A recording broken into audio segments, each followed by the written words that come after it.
Hello students, मैं संदीप कुमार शुक्ला आप सभी के साथ computer aided design and manufacturing subject को डिस्कस कर रहा हूँ।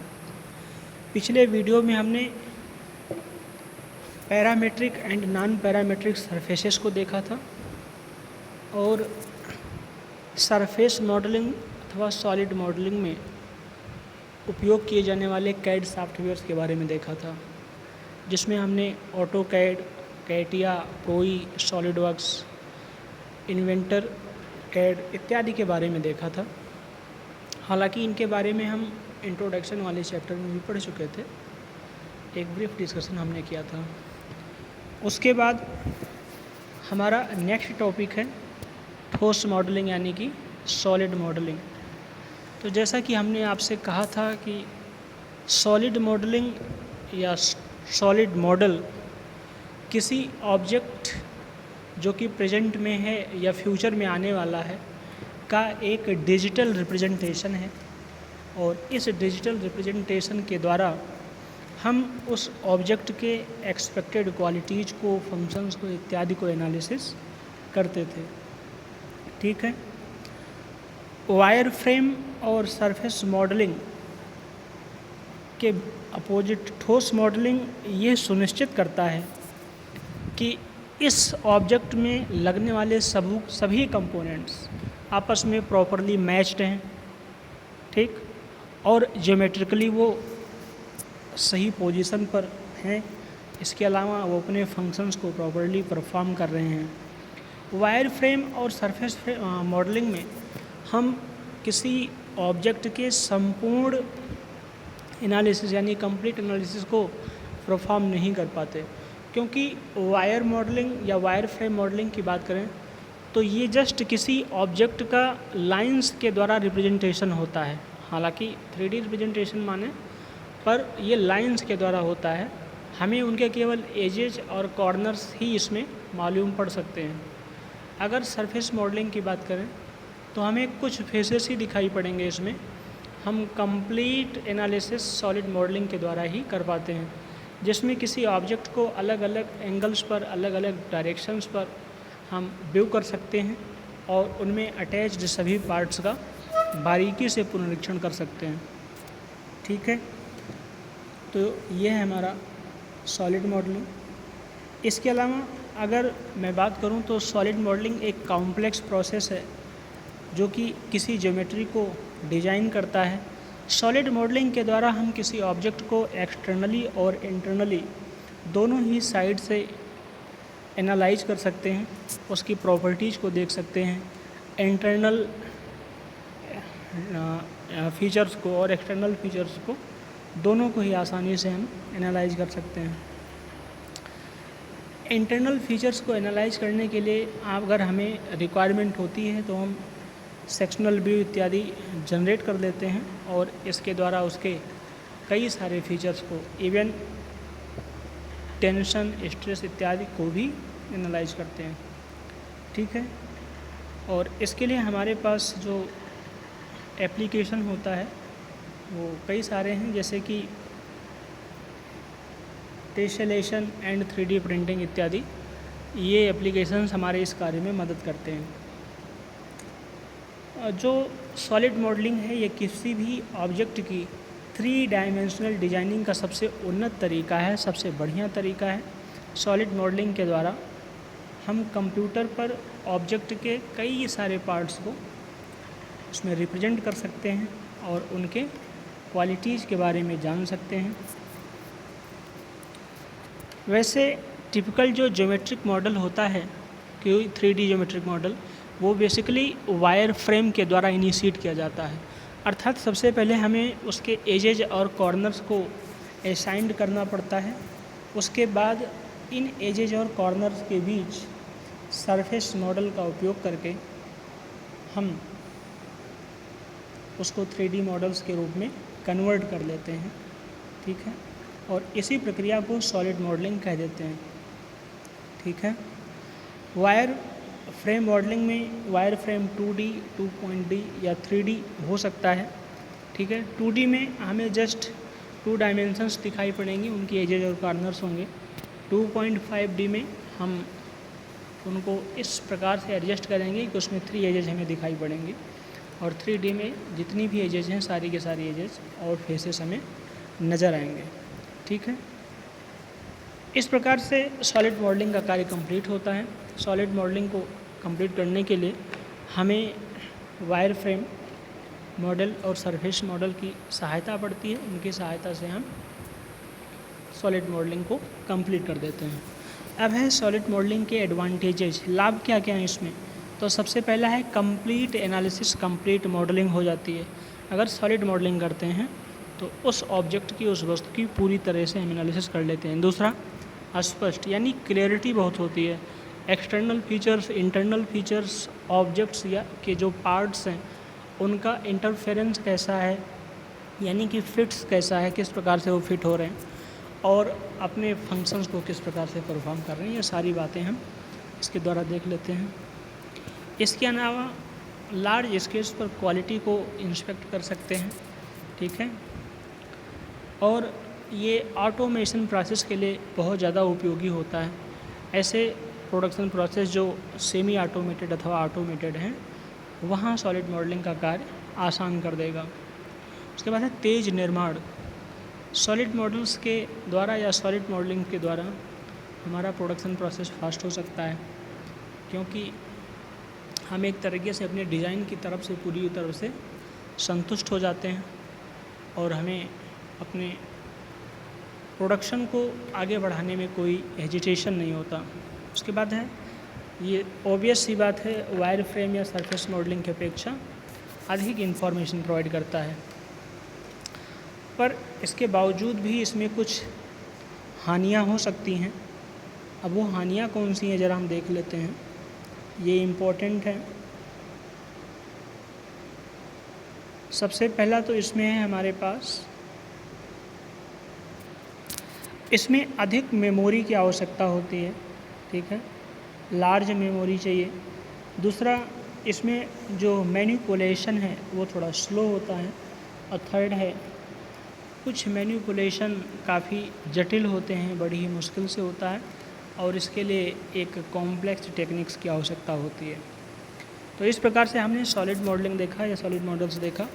बहुत ही आसान है, इसमें कुछ भी ऐसा नहीं जो आप ना समझ सकें। ठीक है, सॉलिड मॉडल एक बार फिर से देखते हैं। ये क्या है कि सॉलिड मॉडल्स किसी ऑब्जेक्ट का ये रिप्रेजेंटेशन करता है, प्रतिनिधित्व करता है। वह ऑब्जेक्ट या तो पहले से मौजूद हैं, उनमें कुछ डिज़ाइन विशेष की गई हो, या कुछ ऐसे नए आइडियाज़ पर आधारित ऑब्जेक्ट हों जो आगे आने वाले हैं मार्केट में। ठीक है, उनको ये रिप्रेजेंट करता है। और इसका उपयोग हम क्यों करते हैं, क्यों बनाते हैं, तो सीधी सी बात है, उनका कंप्लीट एनालिसिस के लिए, उनकी फंक्शनिंग के लिए, उनमें जो पार्ट्स अटैच हैं उनकी असेंबली के लिए, और वो पार्ट्स किस प्रकार से परफॉर्म करते हैं ताकि हमारा इंटायर ऑब्जेक्ट अपने एप्लीकेशंस में, अपने उद्देश्य में सफल हो। इन्हीं सारे बातों को जानने के लिए हम सॉलिड मॉडलिंग्स करते हैं। ठीक है, और ये जो एनालिसिस है हम इंटरनली एक्सटर्नली दोनों साइड से कर सकते हैं। और इसके लिए अगर हमें सेक्शनल व्यू की आवश्यकता होती है तो वो भी टेसलेशन या 3D प्रिंटिंग एप्लीकेशंस के द्वारा आसानी से कर लेते हैं। ठीक है, उसके बाद हमने इसके, जैसे ये हमारे पास देखिए ये सॉलिड मॉडल्स कैसे बनाते हैं। हमारा एक ये है main frame model, wire frame model. Wire frame model में हमने कहा था एजेज और कॉर्नर्स यही हमें दिखाई पड़ते हैं। ये देखिए, ये हमारे एजेज हैं जो इसके एक्सिस के अलॉन्ग हैं, और ये सर्कल का पेरीफेरी के अलॉन्ग या सरकमफेरेंस के अलॉन्ग। इस प्रकार से ये हमें एक सिलेंडर का शेप दिखाई पड़ रहा है। और इसमें अगर हम सरफेस मॉडलिंग का उपयोग कर लें, यानी ये वाला जो पोर्शन है, ये वाला, इसमें हम सरफेस मॉडलिंग लगा दें तो हमें यही वाला ऑब्जेक्ट जो भी वायर फ्रेम में है पूरी तरीके से कन्वर्ट होकर किस में दिखाई देगा, सॉलिड मॉडल्स में। बस यही काम होता है। सबसे पहले वायर फ्रेम्स के द्वारा हम उसके एजेज, कॉर्नर्स इत्यादि को डिसाइड करते हैं। उसके बाद सरफेस मॉडल के उपयोग के द्वारा इसे हम सॉलिड मॉडल्स में कन्वर्ट कर देते हैं। ठीक है, तो सॉलिड मॉडल्स के कुछ हमारे लाभ हमने आपसे भी कहा था। पहला है, ये जो पूरा मॉडल है कंप्लीट मॉडलिंग होती है, कंप्लीट एनालिसिस हो पाता है इसके द्वारा। दूसरा, ये क्लियरिटी देती है क्वालिटीज़ में इत्यादि में, सारी पार्ट्स में, इंटरनल और एक्सटर्नल फीचर्स में। तीसरा, इसमें हम लार्ज स्केल पर एप्लीकेशन इत्यादि को चेक कर पाते हैं और ये ऑटोमेशन प्रोसेस के लिए बहुत ज़्यादा उपयोगी है। प्रोडक्शन प्रोसेस को फास्ट करता है और ये ऑब्वियस सी बात है अधिक जानकारी देता है। इसकी अगर हानियों की बात करें तो इसमें मेमोरी ज़्यादा चाहिए होती है, मैनिपुलेशन कार्य स्लो होता है, कुछ मैनिपुलेशन के लिए एक कॉम्प्लेक्स टेक्निक्स की आवश्यकता पड़ती है। ठीक है, तो ये रही बात हमारे सॉलिड मॉडल्स की। नेक्स्ट देखते हैं वायर फ्रेम मॉडलिंग, जिसकी भी मैं बात कर रहा था। तो कहते हैं ये एजेज और कॉर्नर्स का स्केलेटन है। स्केलेटन समझ रहे हैं आप, ढांचे। ठीक है, अगर कोई ऑब्जेक्ट बना है तो उसमें बहुत सारे जॉइंट्स होंगे, जोड्स होंगे, मेंबर्स होंगे जो एक जोड़ को दूसरे जोड़ से जोड़ते हैं। इस प्रकार से पूरा ढांचा तैयार होता है। तो वायर फ्रेम मॉडलिंग के द्वारा हम किसी भी 3D ऑब्जेक्ट की या 3D वस्तु की जो स्केलेटन तैयार करते हैं वो होता है। तो बेसिकली अगर कहें तो वायर फ्रेम मॉडलिंग स्केलेटन तैयार करने के लिए यूज किया जाता है। ठीक है, और इस स्केलेटन पर मांस यानी कि परत चढ़ाने का काम सरफेस मॉडलिंग करता है और इसके बाद हमारा कोई ऑब्जेक्ट 3D मॉडल में कन्वर्ट हो जाता है। ठीक है, तो जैसा कि इसमें मेंशन्ड है, इसे आप देख सकते हैं कि वायर फ्रेम मॉडलिंग एक एज एवं स्केलेटन का प्रदर्शन है जो कि वर्ल्ड के ऑब्जेक्ट को रेखा और वक्र द्वारा खींचा जाता है। ठीक है, रियल वर्ल्ड के ऑब्जेक्ट को रेखा और वक्र के द्वारा खींचा जाता है, यानी लाइंस और कर्व्स के द्वारा हम उसको स्केलेटन को तैयार करते हैं, जैसे अभी हमने सिलेंडर के केस में देखा। ठीक है, नेक्स्ट है हमारे पास, हालांकि 2D की रचना सरल होती है। अगर कोई 2D ऑब्जेक्ट है तो उसे हम आसानी से क्रिएट कर देते हैं, इसके एडवांटेज हैं। और 3D की रचना थोड़ा सा आइसोमेट्रिक ढंग से करनी पड़ती है। उसके बाद है डिज़ाइनर को थोड़ी ट्रेनिंग की आवश्यकता होती है। करेक्ट बात है, अगर कोई बिल्कुल फ्रेश पर्सन होगा तो उसे थोड़ी सी मुश्किल आएगी इन एप्लीकेशंस के प्रयोग में, इसलिए उसे पहले थोड़ी सी ट्रेनिंग की आवश्यकता होगी। नेक्स्ट है कंप्यूटर निकाय को हम कम मेमोरी के द्वारा भी यूज कर सकते हैं, यानी इन एप्लीकेशंस को उपयोग में लाने के लिए कम मेमोरी की आवश्यकता पड़ेगी। उसके बाद है मैनिपुलेशन में कम समय लेता है। हाँ, जहाँ हमारा सॉलिड मॉडल्स क्या करता है उसमें थोड़ा सा ज़्यादा टाइम लगता है, क्योंकि ऑब्वियस सी बातें देखें तो वो 3 स्टेप प्रोसेस हो जाएगा। पहला है वायर फ्रेम मॉडलिंग, दूसरा उसके ऊपर हम सरफेस के द्वारा सरफेस परत चढ़ाते हैं तो सरफेस मॉडलिंग, और तीसरा आ जाएगा फाइनल सॉलिड मॉडलिंग। तो चूँकि उसमें स्टेप्स ज़्यादा इन्वॉल्व हैं, सीधी सी बात है उसमें मैनिपुलेशन थोड़ा सा स्लो होगा। ये पहला स्टेप्स है, जस्ट केवल स्केलेटन तैयार करने के लिए लाइंस और कर्व्स के द्वारा स्केलेटन तैयार कर देते हैं किसी ऑब्जेक्ट का, तो इसमें कम टाइम लगता है मैनिपुलेशन में। ठीक है, नेक्स्ट है हमारे पास रीट्राइबिंग एंड एडिटिंग आसानी से हो सकता है। इसमें हम चाहें तो आवश्यक सुधार आसानी से कर सकते हैं। उसके बाद है कम समय लेता है, जैसा कि अभी मैंने आपसे कहा ये फर्स्ट स्टेप होता है, जस्ट स्केलेटन का कार्य करता है काम, तो कम समय में पूरा कर देता है। नेक्स्ट है orthographic, graphic, isometric and perspective view में मैनिपुलेशन के लिए उपयुक्त होता है। ये हमारे क्या नाम है व्यूज होते हैं, प्रोजेक्शंस में यूज किए जाते हैं। हम इसके बारे में आपसे डिस्कशन आगे करेंगे।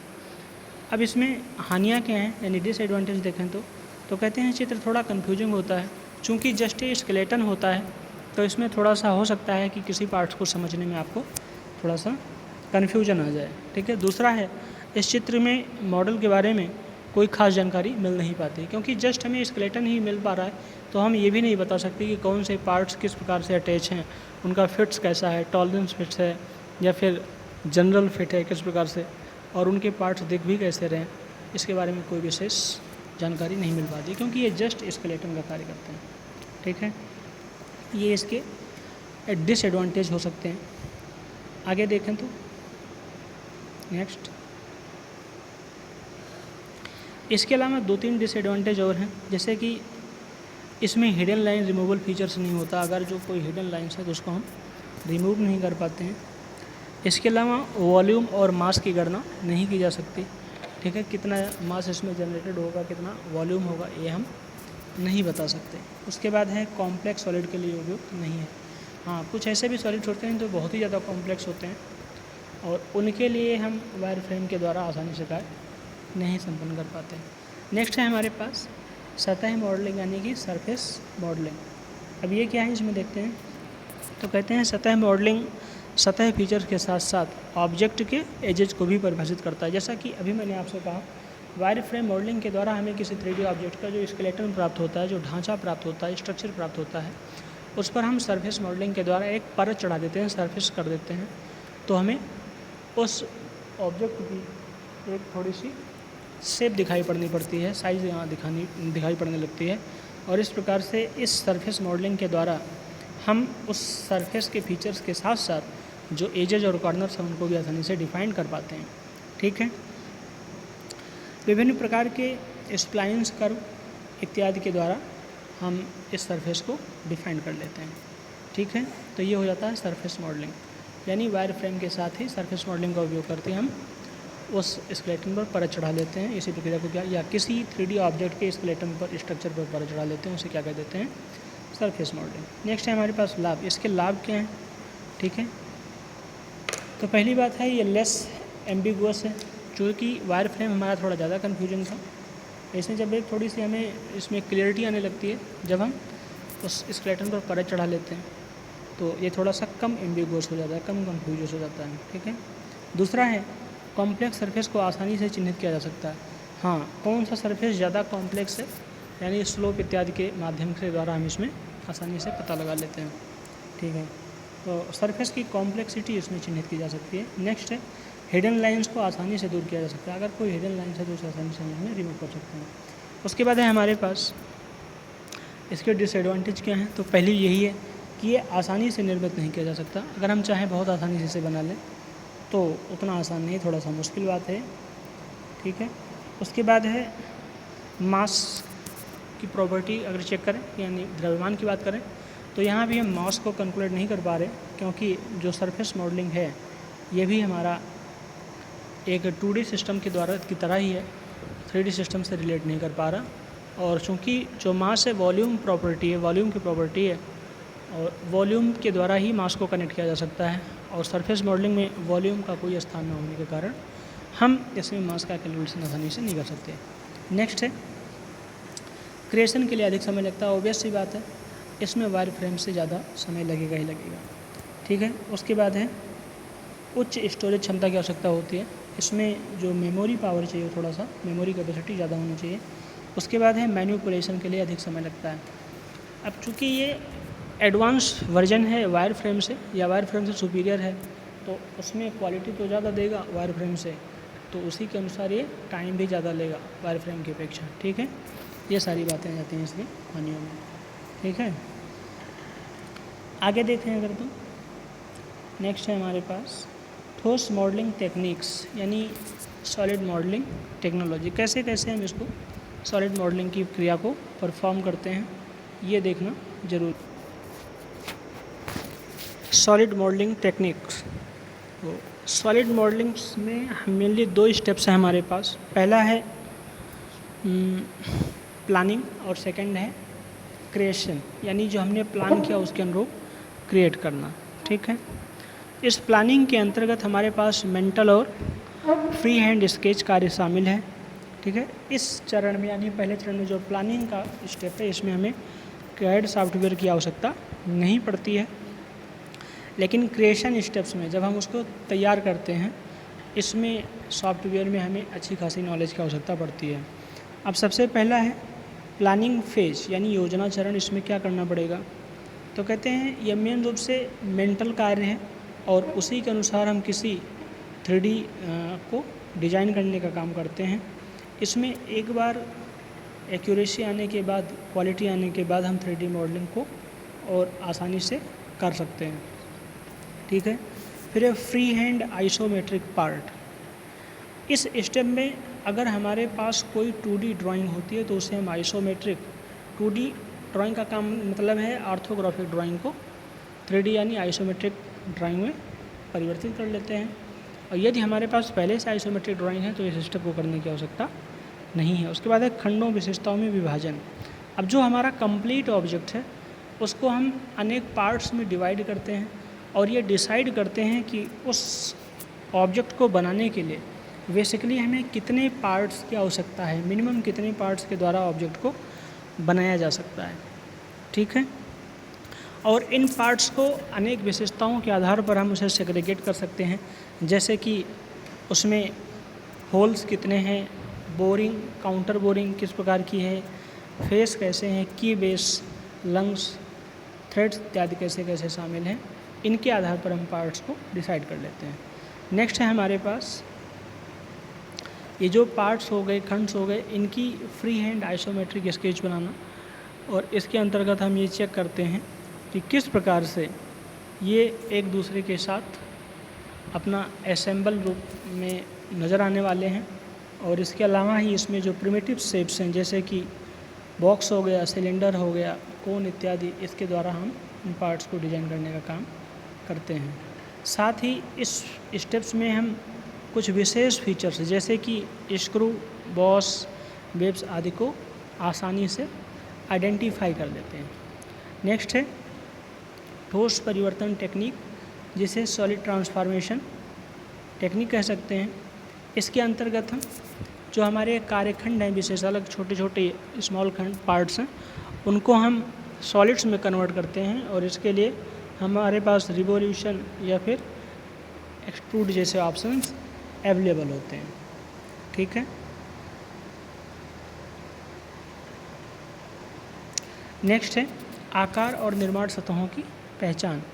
इसमें हम देखेंगे कि ये जो हमारे सरफेसेस जनरेट हुए हैं रिवोल्यूशन या फिर एक्सट्रूजन की सहायता से, इनके सरफेसेस किस प्रकार से हैं और इनके ऊपर कैसे कैसे पार्ट्स को असेंबल किया जाना है।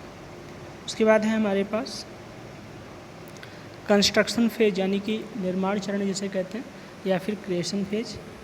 तो अभी तक हमने जो छोटे छोटे पार्ट्स को क्रिएट किया और उनको हमने कमांड्स की सहायता से सॉलिड पार्ट्स में कन्वर्ट किया, अब उनको एक साथ असेंबल करने का समय आता है ताकि हमारी जो 3D कंप्लीट मॉडलिंग है वो हो सके।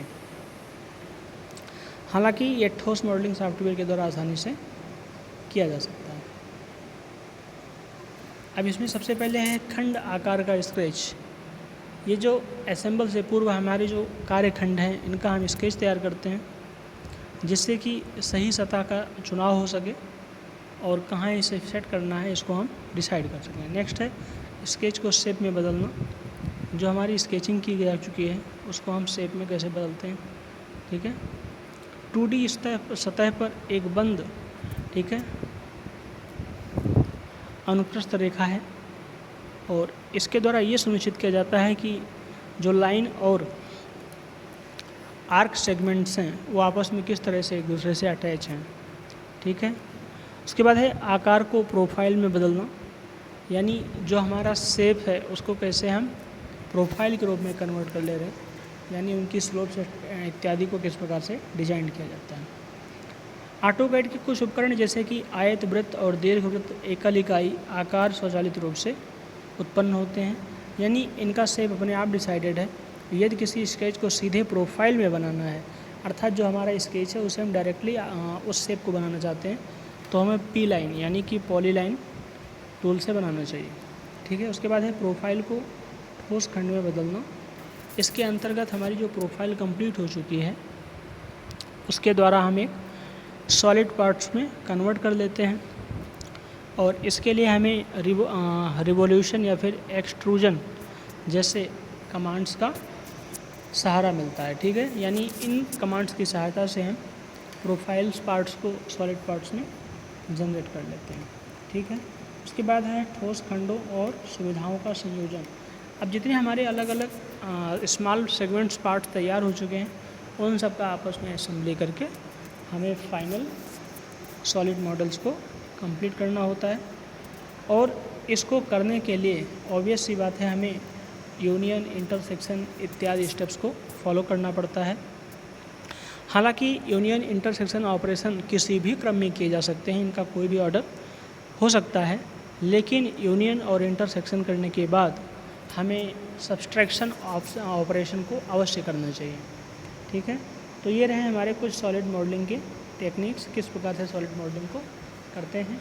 तो क्वेश्चन आपसे पूछा जा सकता है सॉलिड मॉडलिंग क्या है, सॉलिड मॉडलिंग्स के टेक्निक्स क्या क्या हैं। तो सबसे पहले आप सॉलिड मॉडलिंग को डिफाइन करेंगे, उसके बाद सॉलिड मॉडलिंग के टेक्निक्स में बताएंगे किसी भी ऑब्जेक्ट को के 3D मॉडल्स को बनाने के लिए, यानी सॉलिड मॉडल्स को कंप्लीट करने के लिए, कंस्ट्रक्ट करने के लिए इसमें मेनली 2 स्टेप्स हैं। पहला है प्लानिंग यानी कि योजना, और दूसरा है कंस्ट्रक्शन यानी कि निर्माण। प्लानिंग के अंतर्गत हमें mental work and free hand sketching जैसे कार्य करने होते हैं। दूसरा, पूरे 3D ऑब्जेक्ट को हमें स्मॉल पार्ट्स में, कार्यखंडों में बांटना होता है। इन स्मॉल पार्ट्स कारखंडों की अपनी अपनी विशेषताएं होती हैं और उन पर ये विशेषताएं उन पर होने वाले ऑपरेशंस पर डिपेंड हो सकते हैं, जैसे कि holes, boring, counter boring etcetera. उसके बाद हमने इन पार्ट्स को जो अलग अलग डिफरेंट पार्ट्स में खंडों में डिवाइड किया है, इनकी फिर फ्री हैंड स्केचिंग या आइसोमेट्रिक स्केचिंग बनानी होती है। नेक्स्ट है उनको सॉलिड में कैसे कन्वर्ट करना है, इस प्रोसेस को देखते हैं। उसके बाद हम शेप और साइज वाले सरफेसेस को क्रिएट करते हैं और नेक्स्ट हम निर्माण सिस्टम में आ जाते हैं, यानी निर्माण स्टेप में। तो निर्माण स्टेप में हमारे जो अलग अलग कार्यखंड हैं उनकी हम रफ स्केच इत्यादि बना लेते हैं। इस रफ स्केच के द्वारा हम उसे शेपिंग कर लेते हैं, शेप में कन्वर्ट करते हैं और फिर उस शेप को हम प्रोफाइल में जनरेट यानी उनकी स्लोप एट्सेट्रा देख लेते हैं, बना लेते हैं और फिर इस प्रोफाइल को फाइनल सॉलिड सेगमेंट्स में कन्वर्ट करते हैं और लास्ट में जो अलग अलग कई सारे सॉलिड सेगमेंट्स बने हैं उनको हम असेंबल करके फाइनली एक 3D सॉलिड मॉडल का निर्माण कर लेते हैं। तो ये हमारे कुछ स्टेप्स हैं। ध्यान रहे आपको इसमें जो इम्पोर्टेंट टर्म्स बताना है वो सबसे पहला है सॉलिड मॉडल्स क्या है और इसको आपके बाद डिफाइन कर देना है। इसमें 2 स्टेप्स होते हैं, पहला है प्लान यानी कि योजना और दूसरा है कंस्ट्रक्शन यानी कि निर्माण। प्लान के अंतर्गत ये सारी स्टेप्स जो आपके पास थी और निर्माण के अंतर्गत जो स्टेप्स हैं इनमें एक एक 2 लाइन आप लिख सकते हैं, ठीक है। उसके बाद हमारे पास है ये टॉपिक इसी के साथ समाप्त होगी, ठीक है। आगे वाले वीडियोज़ में हम इससे आगे देखेंगे। Thank you.